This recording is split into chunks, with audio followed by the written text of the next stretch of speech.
The air was thick with the metallic temps of iron and the earthy scent of rain-soaked ground. Dawn was just a pale glimmer, struggling to pierce the dense mist. Then, a ripple of movement.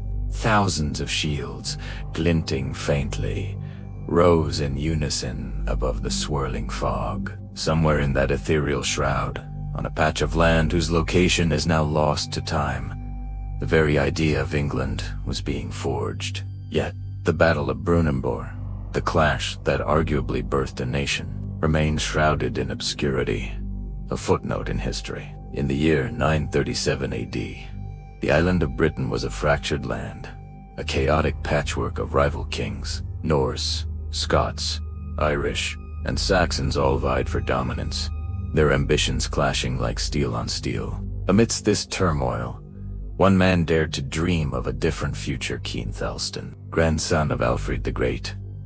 His vision extended far beyond the boundaries of Wessex or Mercia. He envisioned a united England, a single kingdom under his unwavering rule. This audacious ambition, however, sparked fear and resentment. Constantine II of Scotland, Olaf Guthfrithson, the Viking king of Dublin, and Owain of Strathclyde-Bitter, enemies found themselves united by a common threat. They forged an uneasy alliance with a single, desperate goal: to crush Aethelstan and extinguish his dream of a unified England before it could become a reality.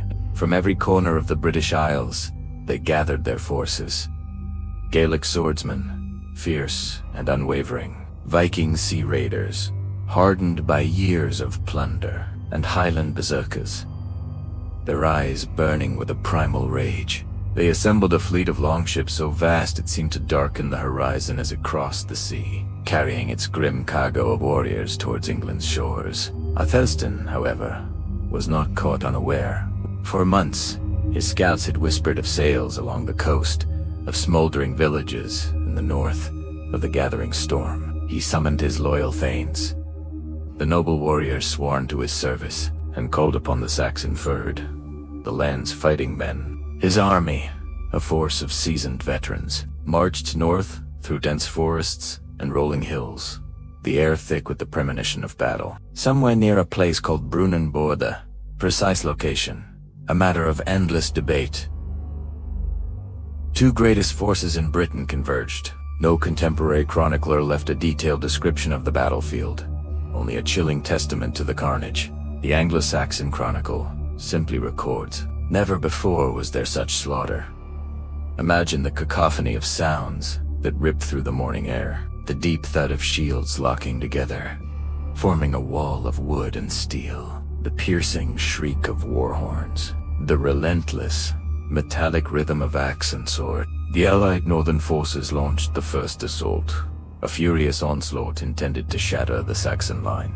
But Aethelstan was a cunning strategist. He had meticulously arranged his army not as a static line, but as a deadly trap. He positioned his infantry in the center, a seemingly impenetrable wall of shields, while concealing his elite flanking units behind a low ridge. When the Norsemen charged headlong into the Saxon center, the hidden Saxon flanks erupted from their concealed positions, sweeping in like the jaws of a closing vice. By midday, the battlefield had devolved into a horrifying tableau of mud and blood, a churning morass where men fought and died in a desperate struggle for survival. The Scottish king's royal standard fell, signaling a turning point. Olaf's formidable Viking shield walls shattered under the relentless Saxon assault. 4 hours, the battle raged, a brutal, hand-to-hand struggle where warriors fought knee-deep in corpses, their faces smeared with blood and grime.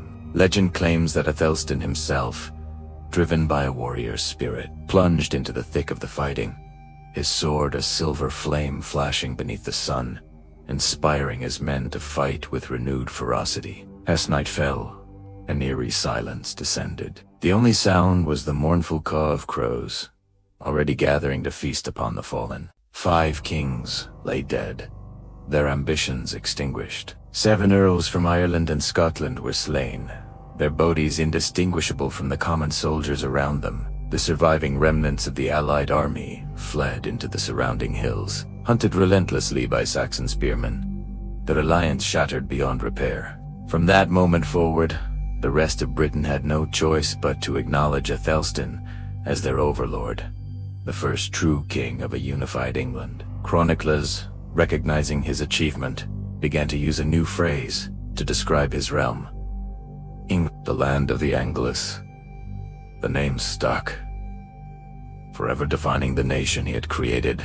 Yet, despite its profound historical significance, the Battle of Brunanburh somehow faded into the mists of time. Historians continue to argue over its location, with some placing it on the Wirral Peninsula, others in Yorkshire, and some even in Scotland. Archaeologists dig and speculate, but the battlefield stubbornly refuses to yield its secrets. Still, the echoes of that forgotten battle resonate through the centuries. The idea that one single battle, fought in the fog and fury of a distant age, gave birth to a nation that would later shape the modern world is both remarkable and humbling.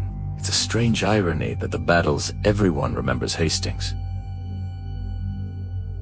Waterloo Normandy came centuries later, their very existence predicated on the outcome of this forgotten clash. So, the next time you hear the word England, take a moment to remember its origins. They lie not in peace or diplomacy, but in a violent storm of steel on a nameless hill, where Athelstan's audacious dream survived the onslaught of 1,000 blades. And that is why the Battle of Brunanburh, the hidden battle that created England, deserves to be remembered.